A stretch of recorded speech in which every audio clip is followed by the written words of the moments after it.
Untuk pengetahuan, Sanusi ni kalau boleh, bukan saja dia meninggalkan, kita haramkan dia pindah bumi ni selama ni, tuan-tuan. Jadi hari ni kalau tuan-tuan tengok,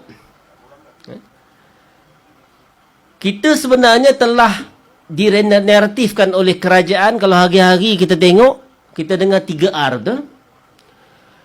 Menteri Besar Kedah baru ni dihukum bawah 3R. Kalau tuan-tuan tengok, ini adalah naratif kerajaan. Sebenarnya kalau kita perhatikan, saya dengan dengan Cikgu Bat perhatikan waktu wacana di Sinar itu. Sebenarnya 3R ni bukan isu yang besar pada kita. Sebab apa? Sebab kita tak mainkan isu tu. Walaupun kita ada kesempatan untuk buat itu. Waktu bila kita ada kesempatan? Waktu mereka menarik balik rayuan kes kalimah Allah. Betul? Tapi kita tak besar-besarkan. Walaupun dalam hati kita membengkak. Sebab apa? Sebab kalau kerajaan dulu, kita akan teruskan rayuan ni sampai ke peringkat mahkamah yang paling tinggi. Kenapa? Sebab bila di mahkamah kita kalah, maksudnya undang-undang kita ada loophole. Ada lompong. Jadi bila kita faham apa yang menyebabkan kita kalah di mahkamah, kita akan boleh baiki undang-undang itu dengan lebih baik. Itu yang pertamanya. Yang keduanya, kes ini akan makan masa 7-8 tahun. 7-8 tahun ini bermaksud daripada hari ini sampai 7-8 tahun daripada hari ini, kalimah Allah masih terpelihara dan tidak boleh ditukarkan kepada biblical God. Tapi tiba-tiba apa jadi? Senyap-senyap, tanpa diketahui oleh kita, tanpa diketahui oleh parlimen, tanpa diketahui oleh menteri-menteri UMNO dalam kabinet.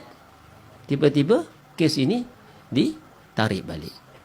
Bengkak hati ni, tapi kita tak mainkan. Tapi tuan-tuan kena berhati-hati.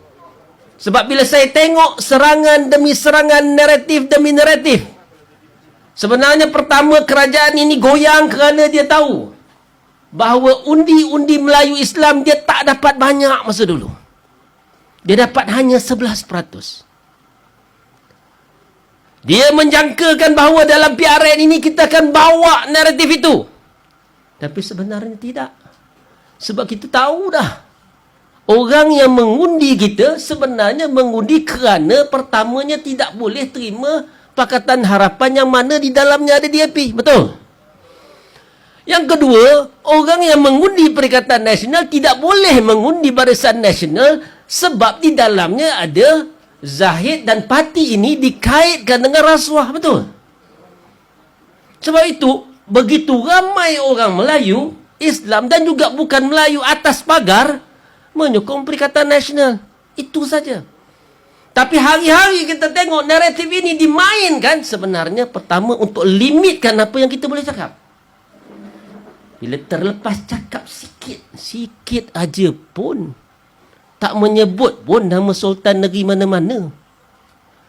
Penderhakaan Anwar Ibrahim tahun 2014 lebih teruk lagi.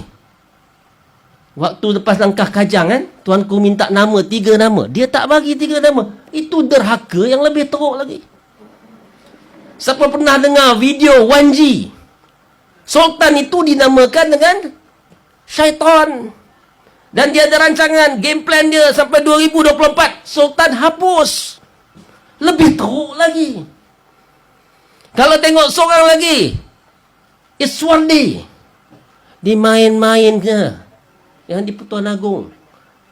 Lim Guan Eng baru ni cakap nakut-nakutkan orang bukan Melayu, orang bukan Islam, bahawa gelombang hijau kalau sampai ke Pulau Pinang habis semua kuil, rumah ibadat Buddha, Hindu. Kit siang pula tambah pasal Mei 13. Ada mereka ditangkap, diheret pukul 3 pagi macam Datuk Seri Sanusi.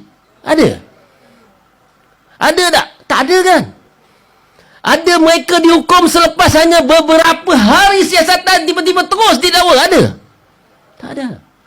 Sebab itu bila Rafizi cakap sebenarnya serangan demi serangan demi serangan ke atas Menteri Besar Kedah, kita dah nampak ia bukan soal dasar, dia bukan soal perancangan negeri, dia bukan soal perkara-perkara yang membantu rakyat. Tapi sebenarnya lebih cuba mencari kesilapan demi kesilapan. Ada sikit saja.